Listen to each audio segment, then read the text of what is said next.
ஆண்டவராகிய இயேசு கிறிஸ்துவின் நாமத்தினாலே இந்த காலை வேளையிலும் ஜாய் டிவி மூலமாக தேவனின் மகிமையின் நேரம், காட்ஸ் க்ளோரி டைம் என்கிறதான இந்த நிகழ்ச்சியை பார்க்கும்படியாக கடந்து வந்திருக்கிற ஒவ்வொருவரையும் நான் வாழ்த்துகிறேன், வரவேற்கிறேன். நான் பாஸ்டர் குணசேகரன், ஷெகினா க்ளோரி தீர்க்கதரிசன சபை, Shekinah Glory prophetic church, Velachery, Chennai, புதிய 10, மர்ஃபதாஸ் ரோட், டாக்டர் சீதாபதி நகர், வேளச்சேரி, சென்னை 42 என்ற இடத்திலே பல வருடங்களாக ஆண்டவருடைய ஊழியத்தை செய்து வருகிறோம். இந்த நிகழ்ச்சியை பார்க்கும்படியாக உங்கள் ஒவ்வொருவரையும் தேவன் தாமே ஆசீர்வதித்து காத்து நடத்துவாராக. தொடர்ந்து நிகழ்ச்சியை பாருங்கள். கர்த்தருடைய கிருபையும் சமாதானமும் உங்கள் ஒவ்வொரு மேலும் தங்கியிருப்பதாக. ஆமென். ஆளுகை செய்யும் ஆவியானவரே,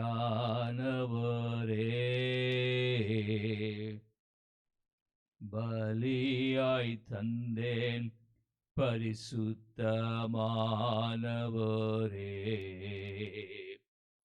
ஆளுகை செய்யும் ஆவியானவரே, பலியாய் தந்தேன் பரிசுத்தமானவரே,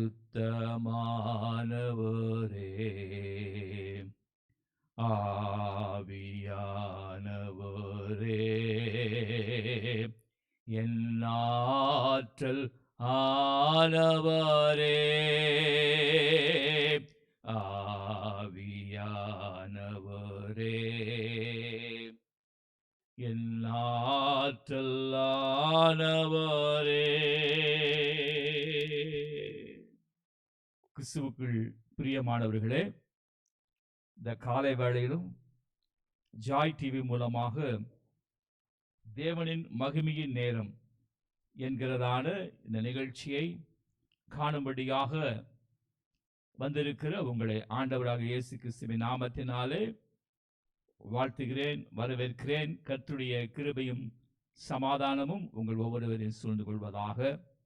இந்த நாள் காலை வேளையிலும் தேவனுக்கு பிரியமாக இருக்கிறது எப்படி, ஆண்டவராகிய தேவனுக்கு பிரியமாக இருப்பது எப்படி என்கிறதான தலைப்பின் கீழாக இந்த நாள் காலை வேளையிலும் ஆண்டவருடைய வசனத்திலிருந்து நாம் பார்த்து கற்றுக்கொள்ளப் போகிறோம். பிரியமானவர்களே, நாம் வாழுகின்றதான இந்த கடைசி நாட்களிலே தேவனுக்கு பிரியமாக நடந்து கொள்ளுகிறது மிகவும் அவசியமான ஒரு காரியமாக இருக்கிறது. ஏனென்றால் இந்த நாட்களிலே மனிதர்களை திசை திருப்பும்படியாக மனிதர்களோடு கூட போராடுகிறதான, குறிப்பாக கிறிஸ்தவ ஜனங்களோடு கூட போராடுகிறதான பலவிதமான போராட்டங்களும் இருளின் ஆதிக்கங்களும் அந்தகார வல்லமைகளும் செயல்படுகிறதை நாம் பார்க்கிறோம். ஆகவே இந்த நாளிலே தேவனுடைய பிள்ளைகளாகிய நாம், ஆண்டவரை பின்பற்றுகிற அவருடைய சொந்த ஜனமாக நாம் தேவனுக்கு பிரியமாக நடந்து கொள்கிறது என்பது மிகவும் ஒரு அவசியமான காரியமாக இருக்கிறதை நாம் அறிந்து கொள்ள வேண்டும். இந்த நாள் காலை வேளையிலே ஆண்டவருக்கு பிரியமாய் இருக்கிறதான ஒரு சுபாவத்தை குறித்து, ஒரு ஆண்டவருடைய கட்டளையை குறித்து ஆண்டவருடைய வசனத்திலிருந்து நாம் கற்றுக்கொள்ளப் போகிறோம். 1 சாமுவேல் தீர்க்கதரிசன புத்தகம் 15வது அதிகாரம் 22வது வசனம். அங்கே இப்படியாக நாம் பார்க்கிறோம், அதற்கு சாமுவேல் கர்த்தருடைய சத்தத்திற்கு கீழ்ப்படுகிறதை பார்க்கிலும் சர்வாங்க தகனங்களும் பலிகளும் கர்த்தருக்கு பிரியமாக இருக்குமோ, பலியை பார்க்கிலும் கீழ்ப்படிதலும் ஆட்டு கிடாக்களின் நிலத்தை பார்க்கிலும் செவி கொடுத்தலும் உத்தமம் என்று சொல்லி இந்த வசனத்திலே பார்க்கிறோம். கிறிஸ்துவுக்குள் பிரியமானவர்களே, ஆண்டவருக்கு பிரியமாய் இருக்க விரும்புகிற நம்முடைய வாழ்க்கையிலே தேவன் எதிர்பார்க்கிற பல காரியங்களிலே முதலாவது ஒரு முக்கியமான ஒரு காரியமாக இந்த நாள் காலை வேளையிலே நாம் அறிந்து கொள்ள வேண்டியது தேவனுக்கு கீழ்ப்படுகிற காரியம்.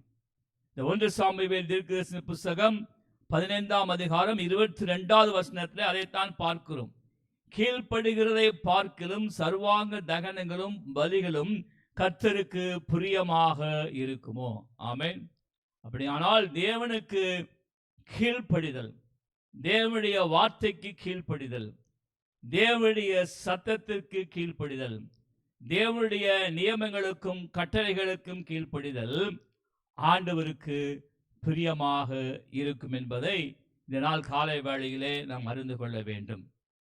இங்கே ஏன் இதை முக்கியத்துவப்படுத்தி சொல்லப்படுகிறது என்று சொல்லி பார்க்கும் பொழுது, முதலாவது நாம் அறிந்து கொள்ள வேண்டிய ஒரு மிக முக்கியமான காரியம் இருக்கிறது.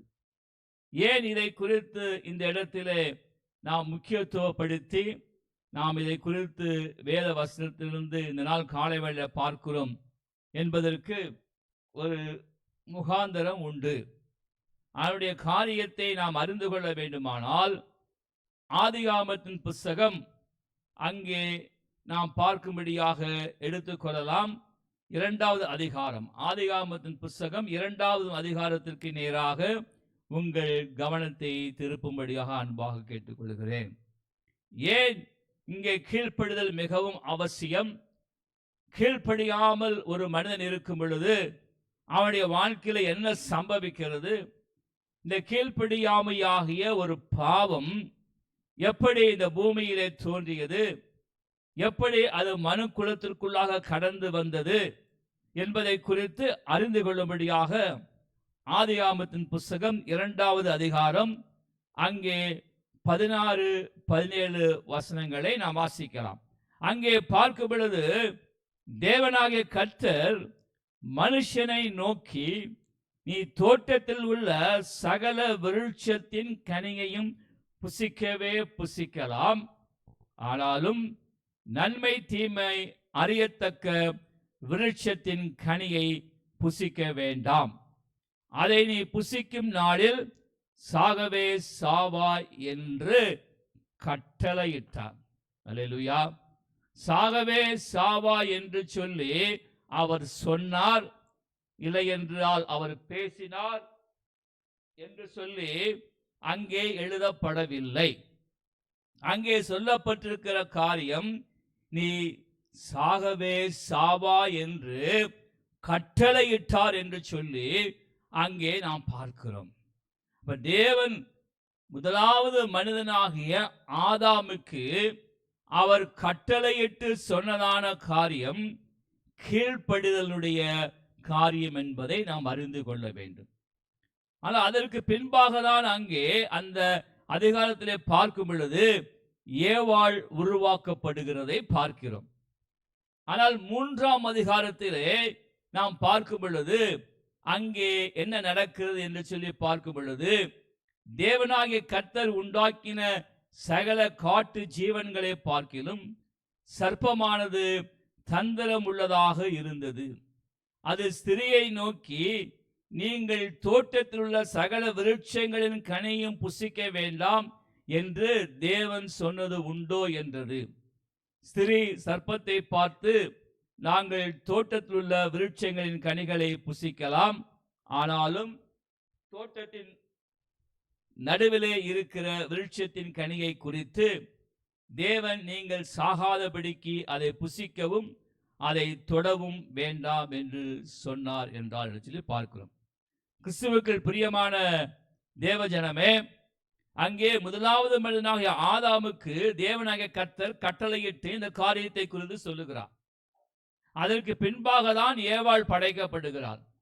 ஆனால் 3ஆம் அதிகாரத்திலே சத்துருவாகிய பிசாசானவன் சாத்தான் அங்கே ஏவாளிடத்திலே வந்து அவளிடத்திலே வஞ்சகமாக அங்கே பேசி ஏமாற்றுகிறதை பார்க்கிறோம். இடையிலே நடந்த காரியம் என்ன? முதலாவது மனிதனாகிய ஆதாம் அங்கே அவனுக்கென்று துணையாய் உருவாக்கப்பட்ட ஏவாளிடத்திலே இந்த காரியத்தை குறித்து அவன் பகிர்ந்து சொல்லியிருப்பான். ஏனென்றால் அந்த கட்டளை ஆதாமுக்கு தான் முதலாவது கொடுக்கப்படுகிறது என்பதை நாம் வசன அடிப்படையிலே நாம் புரிந்து கொண்டோம். ஆனால் 3ஆம் அதிகாரத்திலே பிசாசானவன் வந்து ஸ்திரீயாகிய ஏவாளிடத்திலே ஏமாற்றும் விதமாக, வஞ்சிக்கும் விதமாக அவன் பேசுகிறதை அங்கே பார்க்கிறோம். அந்த வஞ்சகத்திற்கு இடம் கொடுத்தது நிமித்தம், அங்கே பிசாசானவனுக்கு இடம் கொடுத்தது நிமித்தம், அங்கே ஸ்திரீயானவள் கீழ்ப்படியாமையாகிய பாவத்திற்குள்ளே அவள் விழுந்து போகிறதை நாம் பார்க்கிறோம்.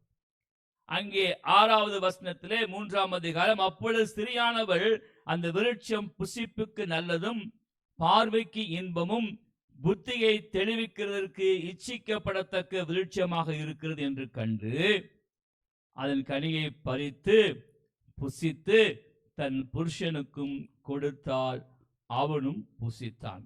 அல்லேலூயா.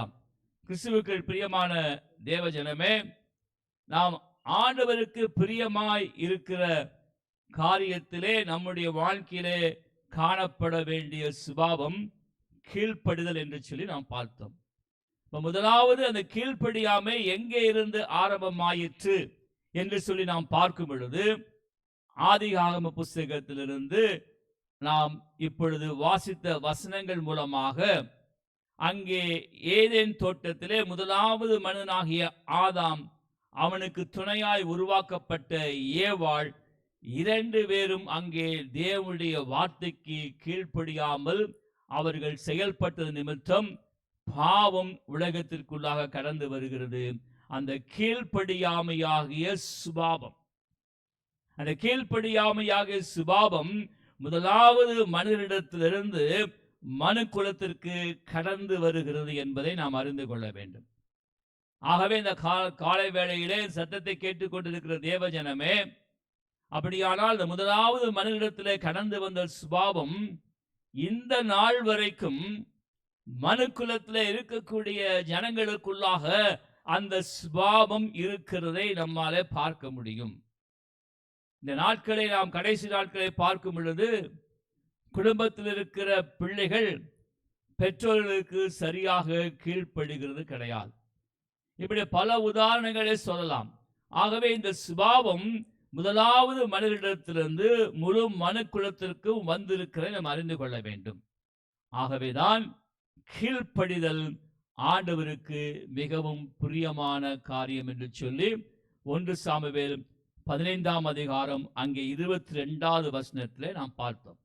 சரி, இந்த நாள் காலை வேளையிலே அந்த கீழ்ப்படிதல் மூலமாக ஆசீர்வாதங்களை எப்படி பெற்றுக்கொண்டார்கள்?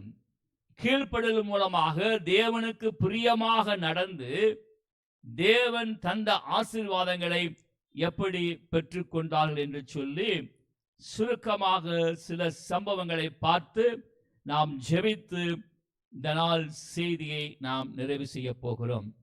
நாம் எடுத்துக்கொள்ளலாம் ஆதியாகமத்தின் புஸ்தகம் 7வது அதிகாரம். ஆதியாகமத்தின் புஸ்தகம் 7வது அதிகாரத்திற்கு நேராக உங்கள் கவனத்தை திருப்பும்படியாக அன்பாக கேட்டுக்கொள்கிறேன். அங்கே பார்க்கிறதான காரியம் என்னவென்று சொல்லி பார்க்கும் பொழுது 1வது வசனம், கர்த்தர் நோவாவை நோக்கி, நீயும் உன் வீட்டார் அனைவரும் பேழைக்குள்ளாக பிரவேசியுங்கள், இந்த சந்ததியில் உன்னை எனக்கு முன்பாக நீதிமானாக கண்டேன் என்று சொல்லி அங்கே சொல்லப்பட்டிருக்கிறதை பார்க்கிறோம். அங்கே காணும் பொழுது, அந்த நாட்களிலே நாம் பார்க்கும் பொழுது 6ஆம் அதிகாரத்திலே நாம் பார்க்கும் பொழுது அங்கே மனுஷர் பூமியின் மேலே பெருக துவங்கி என்று சொல்லி பல காரியங்களை அங்கே நாம் பார்க்கிறோம். அங்கே 5வது வசனத்திலே, 6ஆம் அதிகாரம் 5வது வசனத்திலே, மனுஷனுடைய அக்கிரமம் பூமியிலே பெருகினது என்றும் அவன் இருதயத்தின் நினைவுகளின் தோற்றமெல்லாம் நித்தமும் பொல்லாததே என்றும் கர்த்தர் கண்டு. அல்லேலூயா. இந்த இடத்திலே நாம் பார்க்கிறோம் 6ஆம் அதிகாரம் 5வது வசனத்தில், மனுஷனுடைய அக்கிரமம் பூமியிலே பெருகினது என்றும் அவன் இருதயத்தின் நினைவுகளின் தோற்றமெல்லாம் நித்தமும் பொல்லாததை என்றும் கர்த்தர் கண்டு, அங்கே 6வது வசனத்திலே தாம் பூமியிலே மனுஷனை உண்டாக்கினதற்காக கர்த்தர் மனஸ்தாபப்பட்டார். அது அவருடைய இருதயத்திற்கு விசனமாயிருந்தது. இந்த சூழல் அடிப்படையில தான் இந்த காலகட்டத்திலே தேவனாகிய கர்த்தர் அங்கே 7ஆம் அதிகாரத்திலே நோவாவை நோக்கி பேசுகிறார். நோவாவிடத்திலே கடந்து வந்து ஆண்டவர் நோவாவை நோக்கி, நீயும் உன் வீட்டார் அனைவரும் பேழைக்குள்ளாக பிரவேசியுங்கள், இந்த சந்ததியில் உன்னை எனக்கு முன்பாக நீதிமானாக கண்டேன். அதற்கு அடிப்படையான காரியம் 2 காரியத்தை குறித்து இந்த பகுதியிலே நாம் அறிந்து கொள்ளலாம். முதலாவது, தேவனுடைய பார்வையிலே நோவா என்கிறதான அந்த தேவ மனிதன் நீதிமானாக காணப்பட்டான். அது மாத்திரமல்ல, அங்கே 8வது வசனம் 6ஆம் அதிகாரம் 8வது வசனத்திலே நோவாவுக்கும் கர்த்தருடைய கண்களிலே கிருபை கிடைத்தது. அல்லேலூயா. முதலாவது, அவன் தேவனுடைய பார்வையிலே நீதிமானாக காணப்பட்டான். 2வது, இங்கே பார்க்கும் பொழுது தேவனுடைய கண்களிலே கிருபை கிடைத்தது. 3வதாக அங்கே பார்க்கும் பொழுது அங்கே தொடர்ச்சியாக 13, 14 வசனங்களை தொடர்ச்சியாக 15, 16 அங்கே எல்லாம் வாசித்து பார்க்கும் பொழுது தேவனாகிய கர்த்தர் நோவாவுக்கு கற்றுக் கொடுக்கிறார். நோவாவிடத்திலே பேசுகிறார், நோவாவுக்கு கற்றுக் கொடுக்கிறார். நீ உருவாக்க வேண்டியதான பேழை எப்படிப்பட்டதாக இருக்க வேண்டும், அது எப்படிப்பட்ட மரத்தினாலே செய்யப்பட வேண்டும், இந்த அளவிலே செய்யப்பட வேண்டும் என்பதை குறித்தெல்லாம் ஆண்டவராகிய தேவன் அங்கே பேசி அவனுக்கு கற்றுக் கொடுக்கிறதை பார்க்கிறோம். அல்லேலூயா. நம்முடைய வாழ்க்கையில கீழ்ப்படுதல் உள்ள ஜனங்களாய் நாம் காணப்பட வேண்டுமானால் தேவன் நமக்கு கற்றுக் கொடுக்கிற காரியங்களை சரியாக கற்றுக்கொண்டு அதை புரிந்து அறிந்து கொள்ள வேண்டும். நம்முடைய வாழ்க்கையில எப்பொழுதும் கற்றுக்கொள்ளுகிற ஒரு இருதயம் உடையவளாய் இருக்க வேண்டும். அப்பொழுதுதான் தேவனுடைய வார்த்தைகளையும் நியமங்களையும் அவருடைய கட்டளைகளையும் பிரமாணங்களையும் நாம் சரியான விதத்திலே கற்றுக்கொண்டு அவருக்கு கீழ்ப்படுதல் உள்ள ஜனங்களாய் இருக்க முடியும். நோவா அவை எல்லாவற்றையும் அவன் கற்றுக்கொண்டு அதை சரியாக செய்தான் என்பதை நாம் ஆதியாகமத்தின் புத்தகம் 7ஆம் அதிகாரம் அங்கே 5வது வசனத்திலே நாம் பார்த்து அறிந்து கொள்ளலாம்.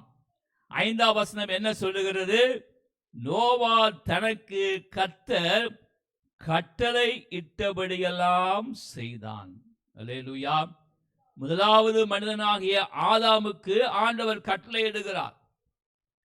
இந்த ஜீவ விருட்சத்தினுடைய இந்த கனி, நன்மை தீமை அறிகிற இந்த விருட்சத்தின் கனியை நீ புசிக்காதே என்று சொல்லி கட்டளையிட்டார்.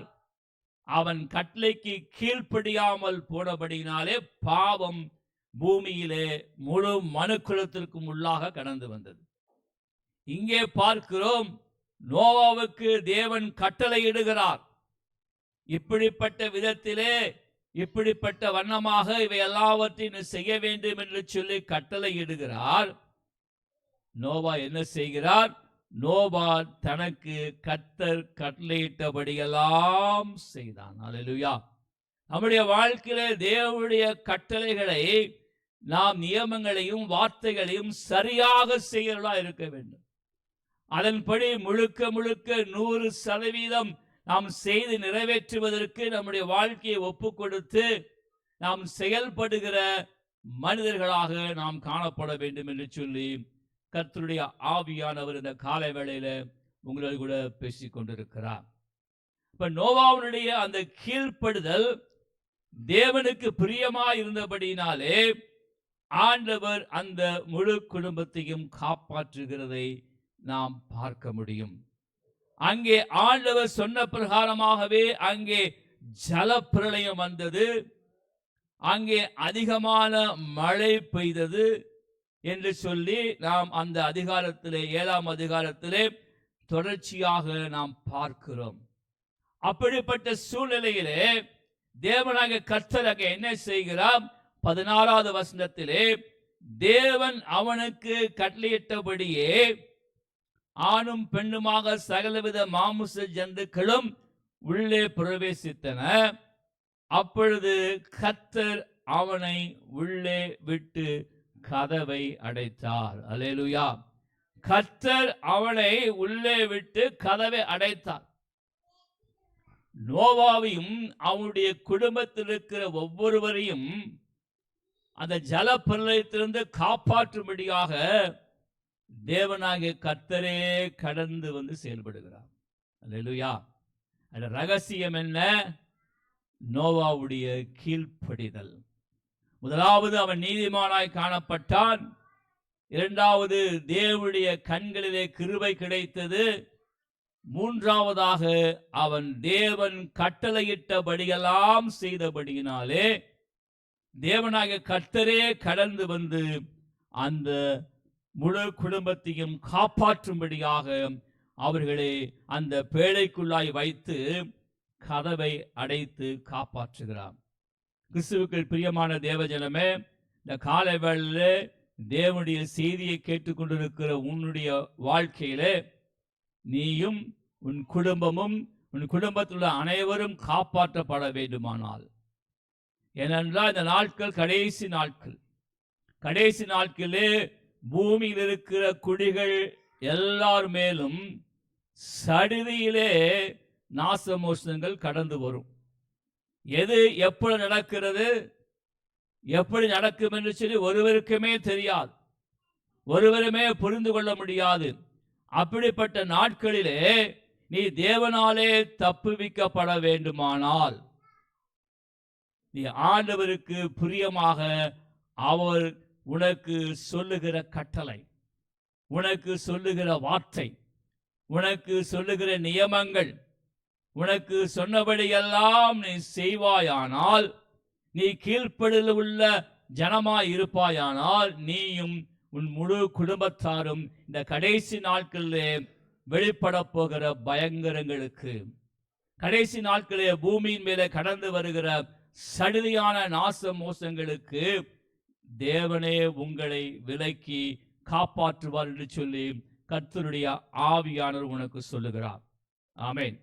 அடுத்ததாக ஒரு காரியத்தை குறித்து கீழ்ப்படுதல் மூலமாக ஒரு மனிதன் பெற்றுக்கொண்ட ஆசீர்வாதத்தை நாம் சுருக்கமாக பார்த்து ஜெபித்து இந்த நாள் காலை வேளையிலே நிறைவு செய்ய போகிறோம். ஆதியாகமத்தின் புஸ்தகம் 12ஆம் அதிகாரத்திலே இங்கே ஒரு தேவ மனிதனை குறித்து பார்க்கிறோம். இவருடைய பேர் என்ன? ஆபிரகாம். 12ஆம் அதிகாரம் 1வது வசனம். கர்த்தர் ஆபிரகாமை நோக்கி, நீ உன் தேசத்தையும் உன் இனத்தையும் உன் தகப்பனுடைய வீட்டையும் விட்டு புறப்பட்டு நான் உனக்கு காண்பிக்கும் தேசத்துக்கு போ. நான் உன்னை பெரிய ஜாதியாக்கி உன்னை ஆசீர்வதித்து உன் பெயரை பெருமைப்படுத்துவேன். நீ ஆசீர்வாதமாக இருப்பாய். உன்னை ஆசீர்வதிக்கிறவர்களே ஆசீர்வதிப்பேன், உன்னை சபிக்கிறவர்களை சபிப்பேன். பூமியில் உள்ள வம்சங்கள் எல்லாம் உனக்குள்ளாக ஆசீர்வதிக்கப்படும் என்றார் என்று சொல்லி அங்கே பார்க்கிறோம். அங்கே 5வது வசனத்தில் பார்க்கும் பொழுது ஆபிரகாம் தன் மனைவியாகிய சாராயும் தன் சகோதரனுடைய குமாரனாகிய லோத்தையும் அங்கே சொல்லப்பட்டிருக்கிற சம்பாதித்த காரியங்கள் எல்லாவற்றையும் அவன் கூப்பிட்டு கொண்டு எல்லாவற்றையும் கூட்டிக் கொண்டு அவர்கள் கானான் தேசத்திற்கு புறப்பட்டு போய் கானான் தேசத்திலே சேர்ந்தார்கள். இந்த மனிதனுடைய வாழ்க்கையிலே தேவனுடைய வார்த்தை கடந்து வருகிறது. தேவனுடைய சத்தம் அவனுக்கு அங்கே கேட்கிறது. தேவனுடைய கட்டளை அவனுக்கு கொடுக்கப்படுகிறது. நீ உன் தேசத்தையும் உன் இனத்தாரையும் விட்டு நான் காண்பிக்கிற தேசத்திற்கு புறப்பட்டு போ என்று சொல்லுகிறான். அதை அப்படியே ஆபிரகாம் நிறைவேற்றுகிறதை பார்க்கிறோம். அவன் எந்த கேள்வியும் கேட்காமல், தேவனிடத்தில் எந்த விளக்கமும் கேட்காமல் அவன் உடனடியாக கீழ்ப்படிந்து செயல்படுகிறதை பார்க்கிறோம். implicit obedience. implicit obedience என்றால் எந்த கேள்வியும் கேட்காமல் எந்த விதமான புத்திசாலித்தனமான கேள்விகள், புத்திசாலித்தனமான நினைவுகள், புத்திசாலித்தனமான ஆலோசனைகளுக்கு இடம் கொடுக்காமல் implicit obedience. ஞானமுள்ள மனிதர்கள் தேவனிடத்திலிருந்து வார்த்தையை பெற்றுக்கொள்ளும் பொழுது, தேவ வார்த்தை கடந்து விடும் பொழுது அவர்கள் ஞானமாக யோசிப்பார்கள்.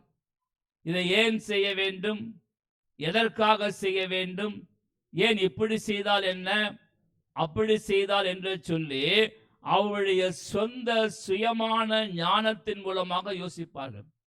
இந்த காலை வேளை சத்தத்தை கேட்டுக்கொண்டிருக்கிற தேவஜனமே, ஒருவேளை உன்னுடைய வாழ்க்கையிலே உன்னுடைய சொந்த ஆலோசனையினாலே, உன் சொந்த ஞானத்தினாலே நீ யோசித்து யோசித்து பல காரியங்களுக்கு நீ தேவனுடைய வார்த்தைக்கு செவி கொடுக்காமல் கீழ்ப்படியாமல் போனது நிமித்தம் இந்த நாட்களிலே நீ பலவிதமான ஆசீர்வாத குறைச்சலுக்குள்ளாகவும் பாடுகளுக்குள்ளாகவும் உபத்திரங்களுக்குள்ளாகவும் நீ கடந்து போய் கொண்டிருக்கலாம்.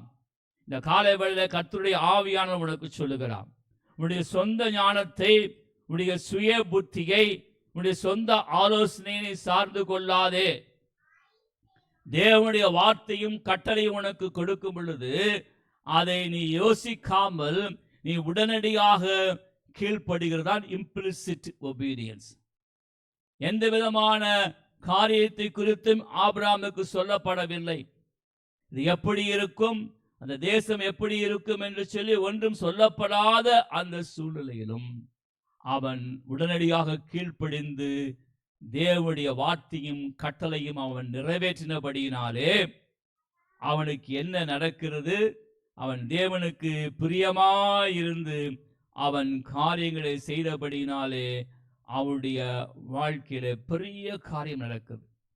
அவனுடைய மகனாகிய ஈசாக்கை அங்கே பலி கொடுக்கும் பொழுது, மோரியா மலைக்கு சென்று பலி கொடுக்க சென்ற பொழுது ஆண்டவர் அங்கே குறுக்கிட்டு அங்கே அவனுடைய மகனை மீண்டுமாக அவனிடத்தில் திருப்பி கொடுக்கிறதை நாம் பார்க்கிறோம். அங்கே ஆண்டவர் சொல்லுகிறார், ஆதியாகமத்தின் புஸ்தகம் 22வது அதிகாரம் அங்கே 16வது வசனத்திலே, நீ உன் புத்திரன் என்றும் உன் ஏக சுதன் என்றும் பாராமல் அவனை ஒப்பு கொடுத்து இந்த காரியத்தை செய்தபடியினாலே. அல்லேலூயா.